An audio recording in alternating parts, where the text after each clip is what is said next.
दोस्तों, मैं आरिफ खान एक बार फिर क्राइम एक्सपोजर न्यूज़ रूम से आपके सामने नए मुद्दों और ताज़ा खबरों के साथ। लगभग सभी अखबारों में खबर छपी है कि बालू से भरा ट्रक झोपड़पट्टी में एक झोपड़ी पर गिरा, पलट गया और उसमें 4 बच्चों समेत 8 की मौत हो गई। यानी 8 आदमियों को उस ट्रक ड्राइवर की लापरवाही के कारण अपनी जान खोनी पड़ी। ये किस्सा सिर्फ वहीं का नहीं है, हमारे रामपुर में भी अनियंत्रित स्पीड से चलने वाले डंपर और इस प्रकार के ट्रकों ने पहले भी कई जानें ली हैं और अब भी कई जानों के ऊपर ख़तरा मंडरा रहा है, क्योंकि ये लोग अपनी हरकतों से बाहर नहीं आ रहे हैं। उसी प्रकार से ये डंपर, ओवरलोडेड डंपर सड़कों पर दौड़ रहे हैं और संबंधित विभाग की तो नज़र है ही नहीं इस पर, ख़ास तौर से पुलिस प्रशासन भी नाकाम है। बिजनौर के हीमपुर दीपा थाना क्षेत्र से खबर है कि एक मां ने अपने छोटे से बच्चे को फोड़े से काटकर जलाने का प्रयास किया। मार तो डाला ही, जब उसने फोड़े से काटा तो मर तो गया। उसके बाद में उसके शव को जलाने का प्रयास किया। उसके पति ने आकर किसी तरह से उस शव को बाहर निकाला और जब डॉक्टर के पास में लेकर गया तो डॉक्टर ने उसे मृत घोषित कर दिया। इस घटना का कारण क्या रहा, मां ने क्यों मारा, इसकी पूरी अभी जानकारी तो प्राप्त नहीं हुई है, लेकिन उस महिला के घर वालों का कहना यह है कि महिला मानसिक रूप से कमज़ोर है, जबकि उसके पति कपिल ने इससे इनकार किया है। उसने कहा ऐसा कुछ भी नहीं है, मैं जब सुबह गया था तो बिल्कुल ठीक ठाक थी। जब मुझे सूचना मिली मैं दौड़ा वापस चला आया और अपने बच्चे को आग में से निकालने लगा तो वो मुझे भी मारने के लिए ये कहती हुई दौड़ी कि सबको मार दूँगी। बहरहाल इस प्रकार की घटनाएं जो होती हैं वो दिल को हिला देती हैं। अभी आपको मालूम होगा कि 2 दिन पहले यहाँ आश्रमपति रोड पर कोई 2 साल के बच्चे को छोड़कर चला गया। अब उसको कोई कुत्ता खा लेता है, कोई भेड़िया खा लेता है, कोई खा लेता तो क्या होता, वो तो किसी की नज़र पड़ी और थाना सिविल लाइन इंस्पेक्टर के हवाले किया। और फिर उसके बाद अभी वो अनाथ आश्रम में उसको पहुँचा दिया गया, बच्चों वाले आश्रम में उसको पहुँचा दिया गया है, जहाँ पे उस बच्चे का इलाज भी चल रहा है, देखभाल भी हो रही है। बहरहाल ऐसे माँ बाप को आप क्या कहेंगे जो इस प्रकार की हरकतें करते हैं। नैनीताल या बिलासपुर जाने वालों के लिए ये खबर सुन लेना ज़रूरी है, जान लेना ज़रूरी है कि चाकू चौक पर सड़क निर्माण कार्य चल रहा है, जिसके कारण ट्रैफिक बाधित रहता है। कल भी यहाँ लगभग वाहन 12 घंटे फंसे रहे और लोगों को इस चिलचिलाती धूप में, गर्मी में बड़ी परेशानी का सामना करना पड़ा। आज भी स्थिति यही रहेगी, क्योंकि काम वहाँ पर बदस्तूर जारी है। जिन लोगों को उस साइड पर जाना है तो या तो रास्ता बदल कर जाएं या फिर अपने हिसाब से समय लेकर चलें। जिन लोगों ने सरकारी भूमि पर कब्ज़ा कर रखा है वो अब होशियार हो जाएं, क्योंकि कब्ज़ा मुक्त अभियान रामपुर प्रशासन चला रहा है। 5 बीघा सरकारी भूमि को कल ही कब्ज़ा अवमुक्त कराया है। लेखपाल अपनी टीम के साथ कलीम खां के भट्टे के बराबर में जिन कुछ लोगों ने ज़मीन पर, सरकारी ज़मीन पर कब्ज़ा कर रखा था, वहाँ पर अपनी टीम के साथ में पहुँचे, पुलिस बल के साथ में पहुँचे और 5 बीघा ज़मीन को उन्होंने कब्ज़ा अवमुक्त कराया। हदबंदी को जो उन्होंने की है वो करके चले आए कि ये अब सरकारी प्लाट है। जिलाधिकारी जोगिंदर सिंह का कहना है कि जिन लोगों ने भी इस प्रकार की हरकतें की हैं उनको बख्शा नहीं जाएगा और यदि अगर दोबारा कब्ज़ा करने की कोशिश की तो उनके खिलाफ़ सख्त कार्रवाई की जाएगी। ये देख रहे हैं कि रामपुर पुलिस कप्तान सड़क पर हैं।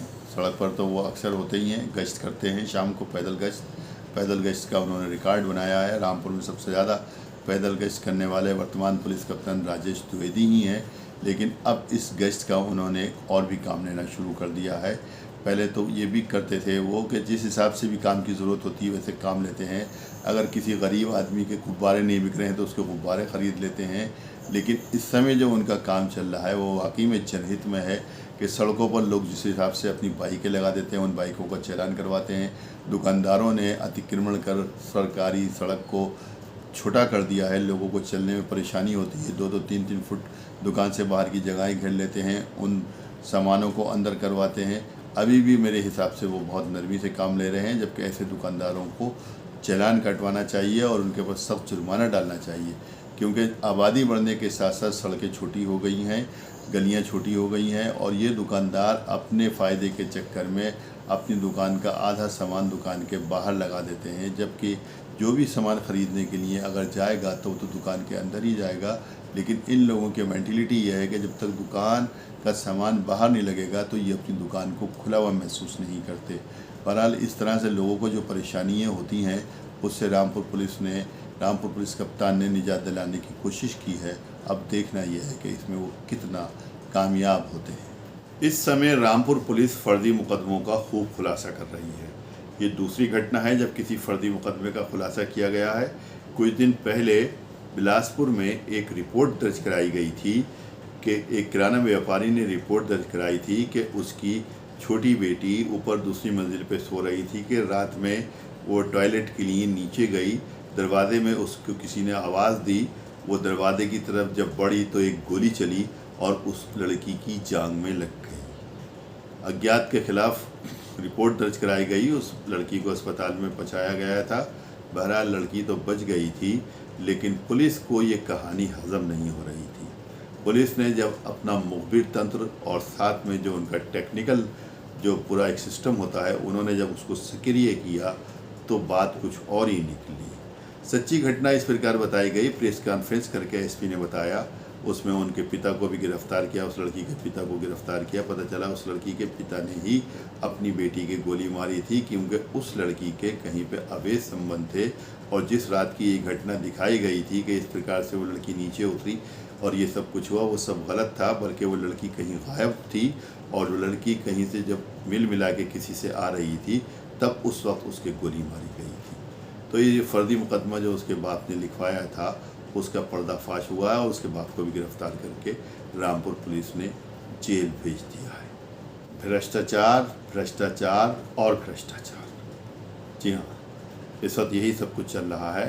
जबकि प्रधानमंत्री मोदी ने पिछले टर्म में जो सरकार का उनका पिछला टर्म था 19 से 24 वाला, उसमें कहा था कि भ्रष्टाचार को हम मिटा देंगे। उससे पहले वाले में भी कहा था और सभी सरकारें कहती हैं और सभी नेता कहते हैं, लेकिन भ्रष्टाचार की जड़ें इतनी मजबूत हैं जिन्हें मिटाना शायद मुश्किल ही नहीं बल्कि नामुमकिन है।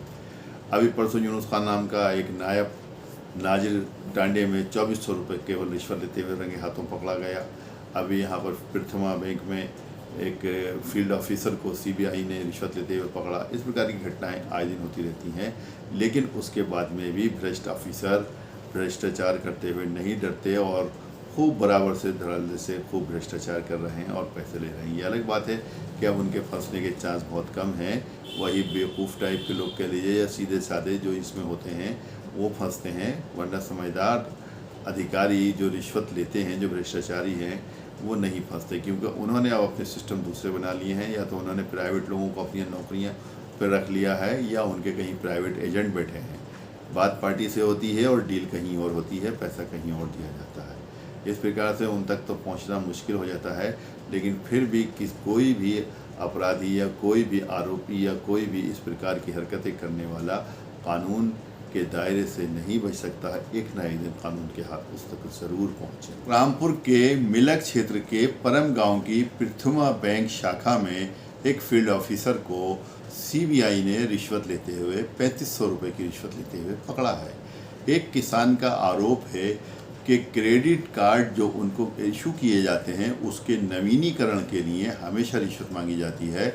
इस बार उस किसान को भी गुस्सा आ गया और उसने प्लान बना लिया कि इसको किस तरह से फंसाया जाएगा या रिश्वत लेते हुए इसको किस तरह से उजागर किया जाएगा। दरअसल जैसे मैंने आपको बताया कि इस बैंक के अधिकारियों ने और जो यहाँ के सरकारी कर्मचारी हैं उन्होंने भी रिश्वत लेने का वही तरीका बनाया हुआ है जैसे मैंने आपको बताया था। एक प्राइवेट आदमी को अपनी नौकर रखा है और वो खुद तो बात करते हैं, बाकी पैसे की लेन देन उस आदमी के थ्रू होती है।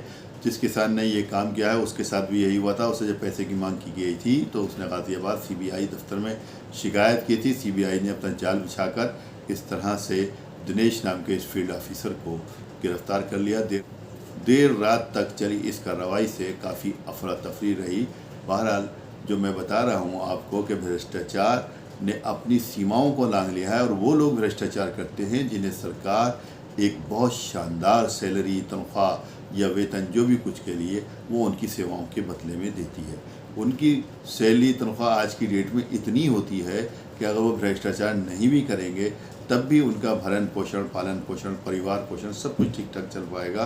क्योंकि एक आम मजदूर जो 500 रुपये रोज़ कमाता है उससे थोड़े ऊपर आ जाइए, जो 1,000 रुपये रोज़ कमाता है तो वो भी अपना जीवन हंसी खुशी गुजारता है, जबकि उसको बराबर अगर ये काम मिलता रहे या इतनी मजदूरी मिलती रहे। इन लोगों को जो आजकल छोटे छोटे कर्मचारी हैं, जिनकी तनख्वाहें सरकार ने बढ़ाकर 50,000, 60,000, 70,000, 80,000, 1 लाख, 1.5 लाख तक कर दी हैं, उन लोगों को फिर घूस लेकर पैसा लेने की जो ज़रूरत क्यों पड़ती है? ये ऐसे सवाल हैं कि जो इन लोगों की क्लास लगाकर या इन भ्रष्ट अधिकारियों की वर्कशॉप करके इनके दिमाग में बिठाले जाएं और इनसे पूछा जाए कि आप लोग ऐसा क्यों करते हो।